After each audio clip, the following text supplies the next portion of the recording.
The video I'm about to show you is very disturbing. It's of Brandy Vaughn, the ex-employee of Merck Pharmaceutical, who is a whistleblower. She has the organization learntherisk.org, and she was found dead yesterday. In this video, she documents the intimidation tactics that were taking place within her home and around her in order to silence her.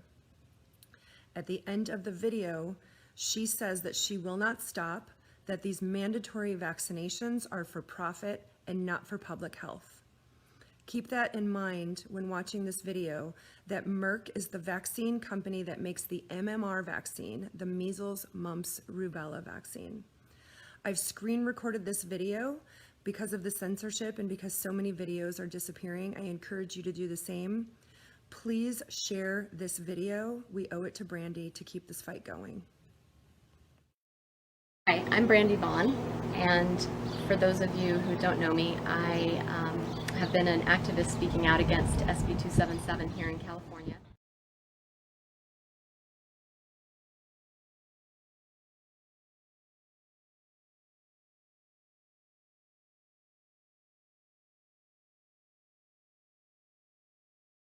Wow, what happened to our rights? Yeah. How did I sit back and let this happen? Yeah. This is a very slippery slope. In this fight, I have been under a little bit of heat, and I wanted to document this just in case. I wanted to show some of the intimidation tactics that I've been under. There is a lot of shady stuff that goes on behind the scenes.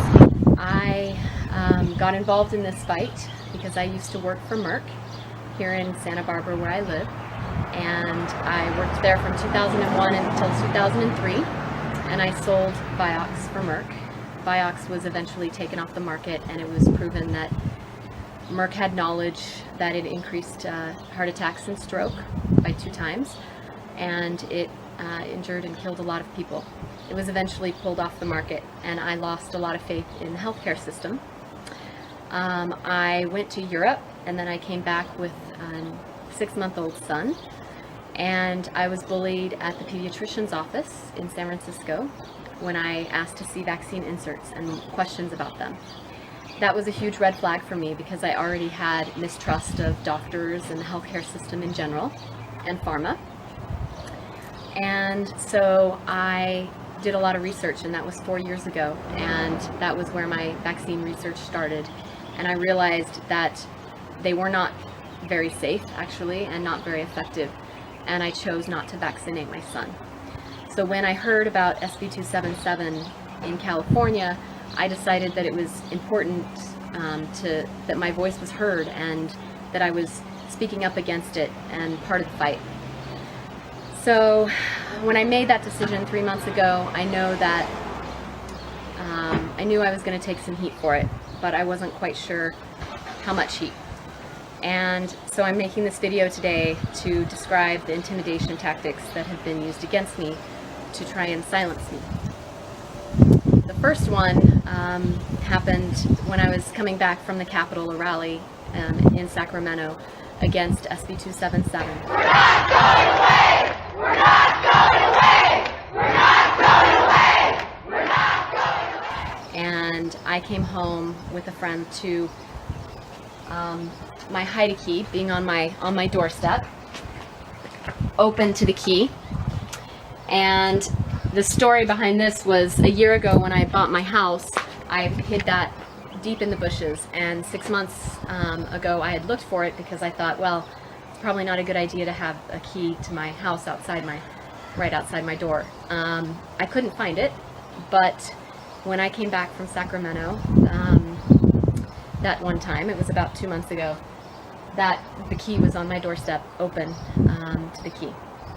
That day I had my locks changed, and I called an alarm service, and I installed a $3,000 alarm system 2 days later. So what happened apparently is someone opened the door, the front door, went through the front door, picked the lock, and my alarm went off, and they immediately disarmed it with the master code, which nobody had but me. I made sure nobody else had that code, and they disarmed it at the panel with that code. The panel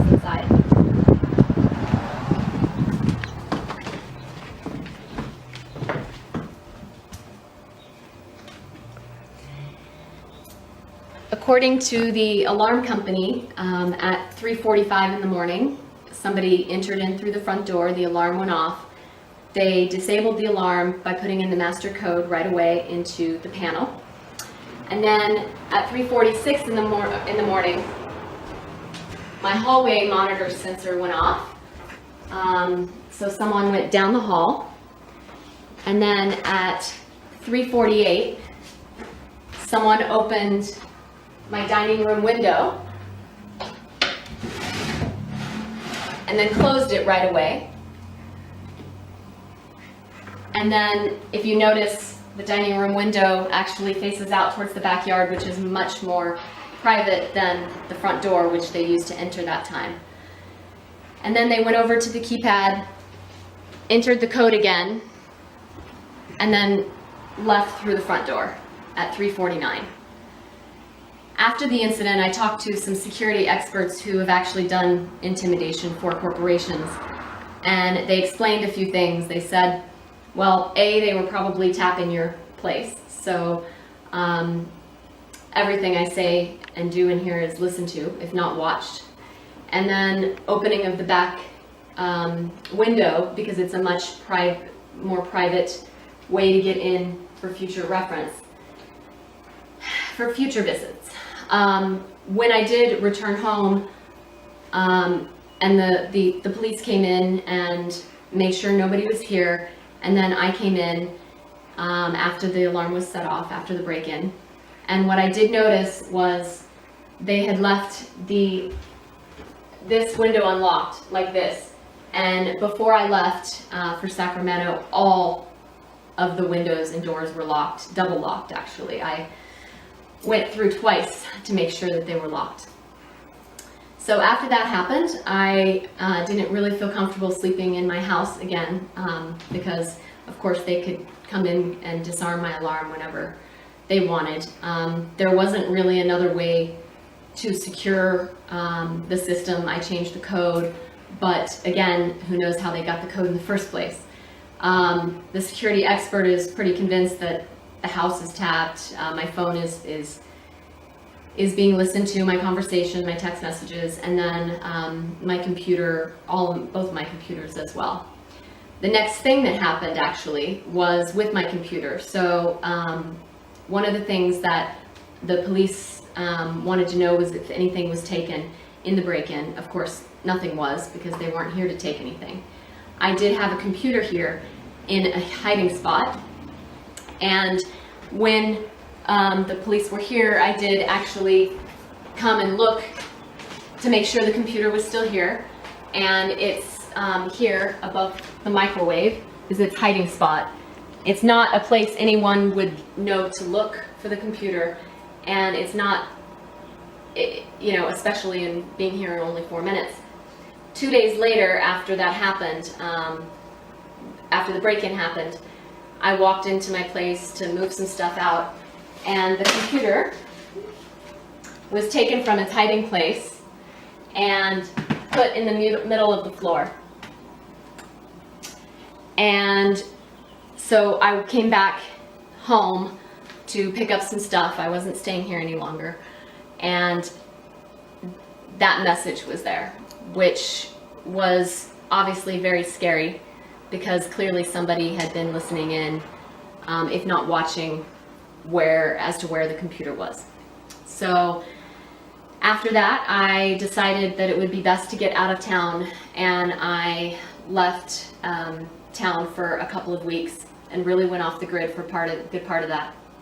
So after the computer incident and leaving town for 2 weeks, the day that I came back, I had a friend come with me, and him and I arrived at my place and found a ladder open right in front of my door, looking into the windows, the bedroom window. Now, this is my ladder, but this ladder lives in the garage. So it was clear that somebody had accessed the garage, brought out the ladder through the side of my house, opened it, looking right up into the window, and this happens to be the only window that I had blinds open. So that was quite a message. The security experts said, wow, what a better message than to say we're watching you.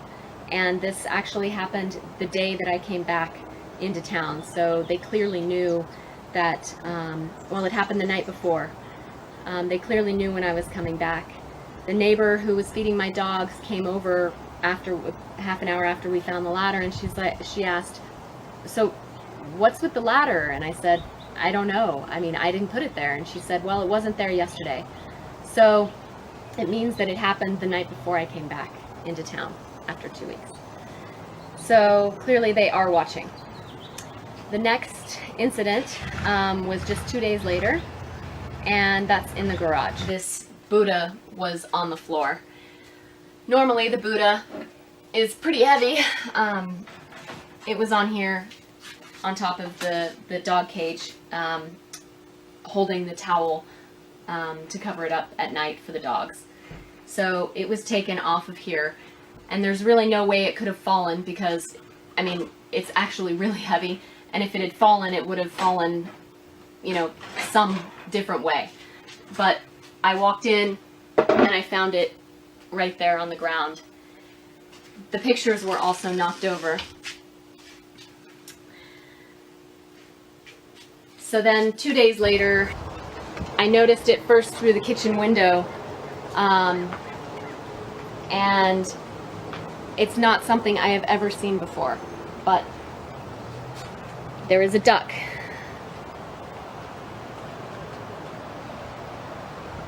On my table. And when I talked to the security experts, I said, I don't understand the duck. And then it came to me that I had been on my phone having a lot of conversations about people asking me, you know, are you staying at your house? What are you going to do? And I used the term repeatedly, well, I'm not staying at my house. I feel like a sitting duck because they can get in at any time. And, you know, I'm a sitting duck. And so that was actually quite disturbing to come home to. Now I have a duck. I have never seen it before. It's not mine. Nobody else is having access that would bring a duck. It's a clear message that, again, they are watching me. And the intimidation is quite, you know, intimidating. And it's quite scary. So after all of these intimidation tactics, it's very hard to feel safe and secure, but I am not gonna go away. I mean, I'm not gonna be silenced because these are important issues and we need to expose what's really going on behind the mandatory vaccination bills. It has nothing to do with public health. It has everything to do with profit. And I hope that we can all continue this fight. It's we may have lost the battle, but we still have a war to win. And hopefully by documenting this intimidation, they won't be able to get away with it in the future with me and with anyone else who speaks out. There is some evil going on here.